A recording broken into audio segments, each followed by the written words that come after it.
He gave Clint Eastwood's script to a tabloid for personal publicity, spoiling the film's biggest twists before it was even finished shooting.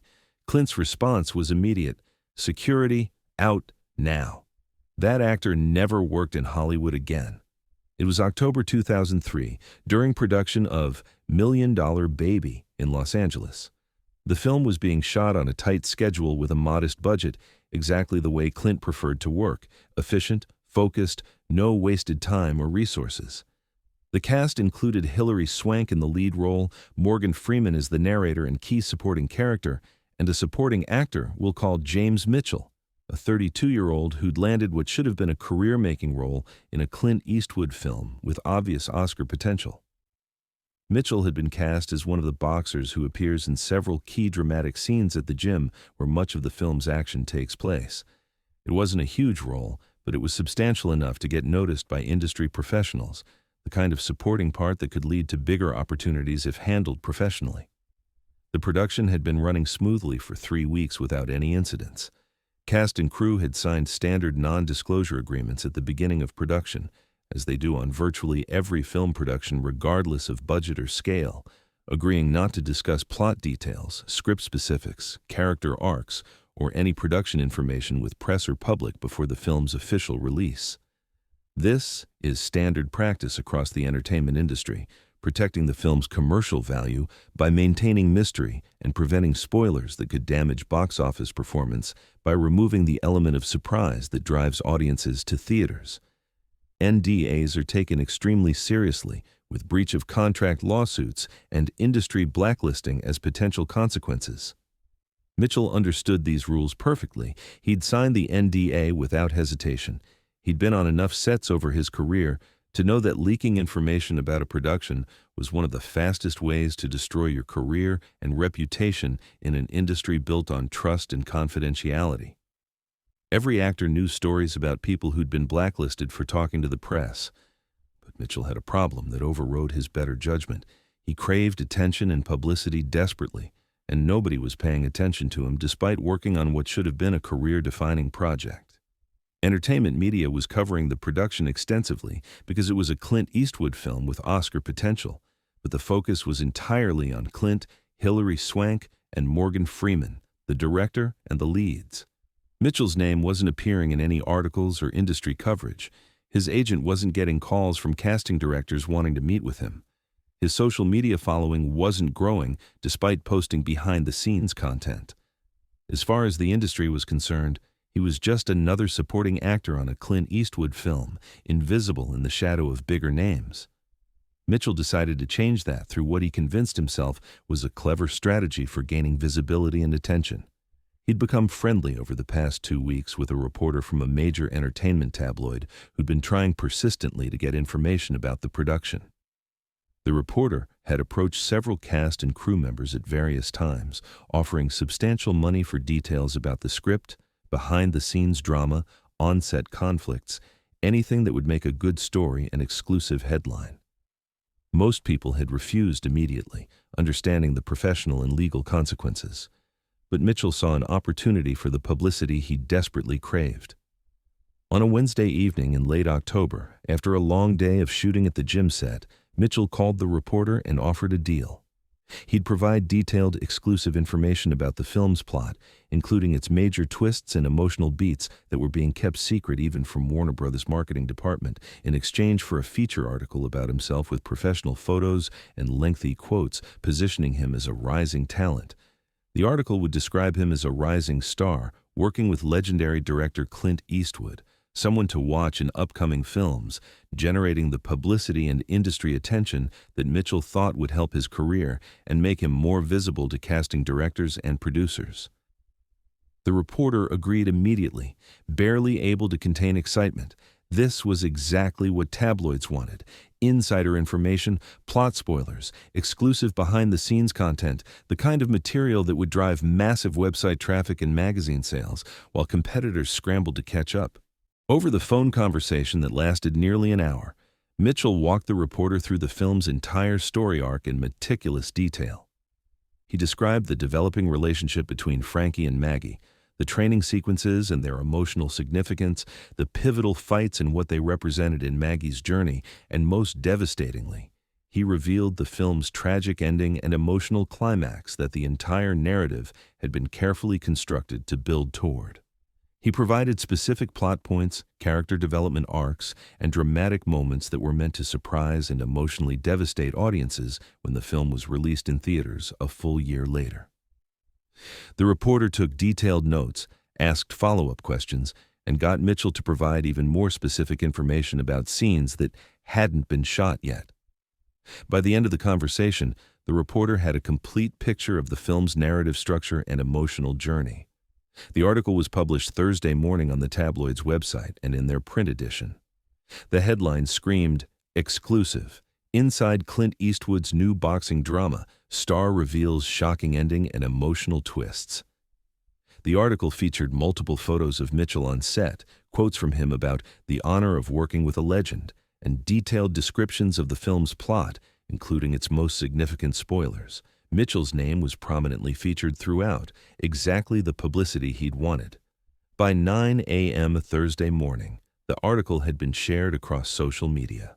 Other entertainment websites were picking up the story, running their own versions with headlines like "Eastwood film spoilers leaked" and "$1 million baby plot revealed before release." By 10 a.m., Warner Brothers executives were calling Clint's production office, furious that major plot points had been leaked a full year before the film's planned release. By 10:30 a.m., Clint had read the article. Mitchell arrived on set at noon for his call time, apparently oblivious to the disaster he'd created. He was smiling, energized by seeing his name and photo in a major publication that morning. Several crew members who saw him arrive immediately looked away, not making eye contact, an ominous sign he should have noticed, but didn't.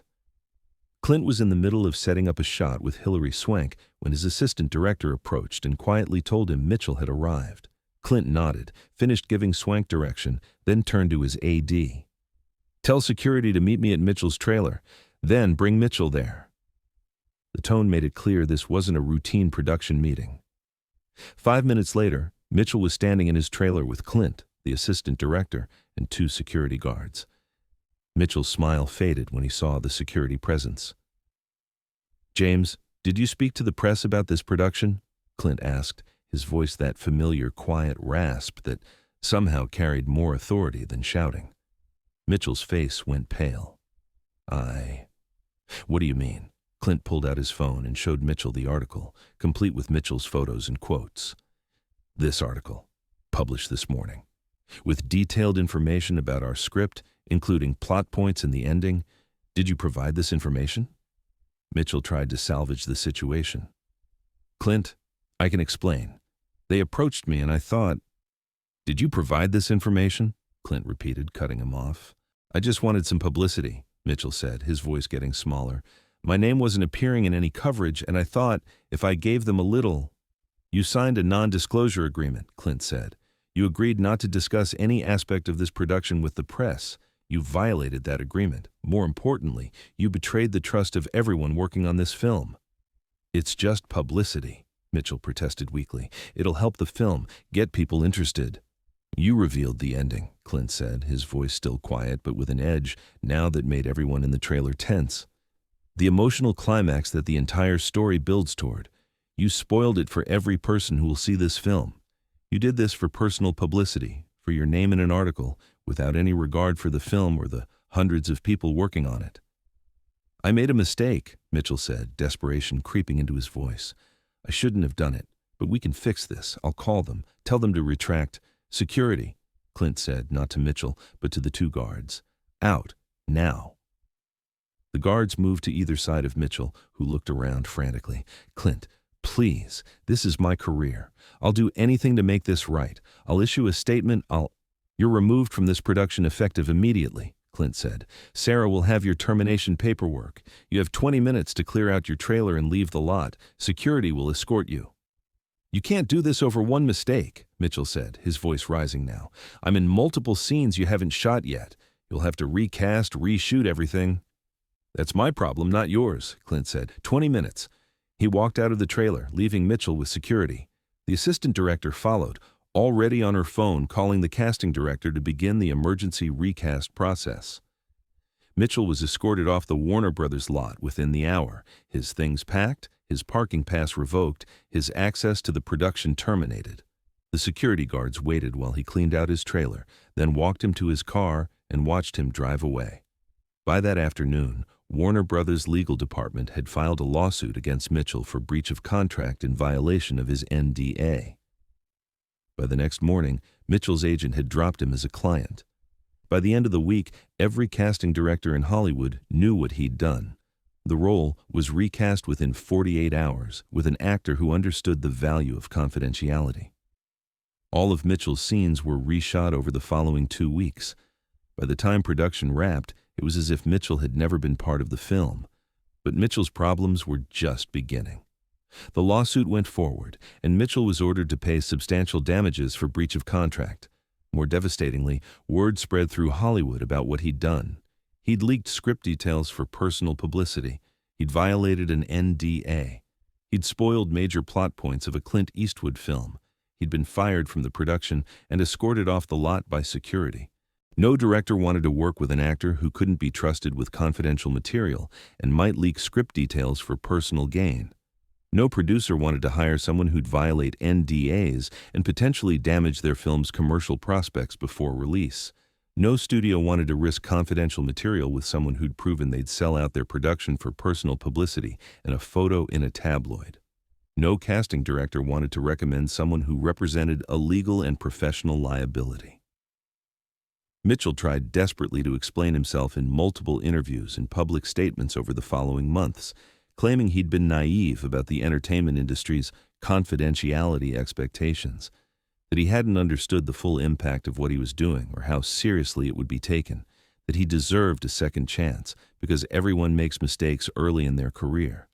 But the damage was irreversible, and his explanations rang hollow. He'd betrayed Clint Eastwood on a Clint Eastwood film, one of the most respected directors in Hollywood history. He'd put his own publicity desires and ego above the interests of hundreds of people working on the production.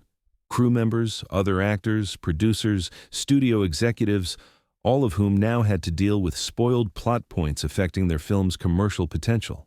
By 2005, Mitchell had left Los Angeles, unable to find work. By 2007, he'd left the entertainment industry entirely. The career-making role in Million Dollar Baby that should have opened doors instead became the role that ended his career. Meanwhile, Million Dollar Baby was released in December 2004 to overwhelming acclaim despite the leaked plot details. The film won 4 Academy Awards, including Best Picture, Best Director for Clint, Best Actress for Hilary Swank, and Best Supporting Actor for Morgan Freeman. It grossed over $216 million worldwide. Mitchell's name appeared nowhere in the credits or publicity. He'd been completely erased from the film. The actor who replaced him received screen time and credit for playing the role Mitchell had lost through his own actions. In 2010, a film school professor teaching a class on professional ethics used Mitchell's story as a cautionary example. James Mitchell had a career-making opportunity, the professor told students, a role in a Clint Eastwood film with Oscar potential. He destroyed it by leaking script details for personal publicity. He thought getting his name in a tabloid was more important than respecting the production. That decision cost him everything. The story of Mitchell's firing became one of those industry tales that gets told to young actors as a warning. It appears in books about Hollywood professionalism. It's referenced in articles about the importance of NDAs and confidentiality.